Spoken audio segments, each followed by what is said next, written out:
గంగమ్మ కృష్ణమ్మకు చెప్పమ్మ కష్టం కలిగించొద్దని,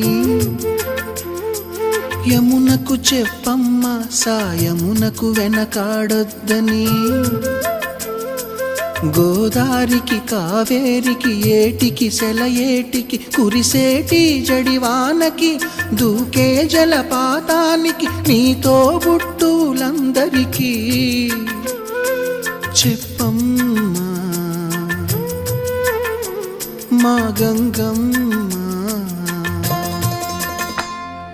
జీవనదివిగా ఒక మోక్షనిధివిగా పండ్లు పూలు పసుపుల పారాణి రాణిగా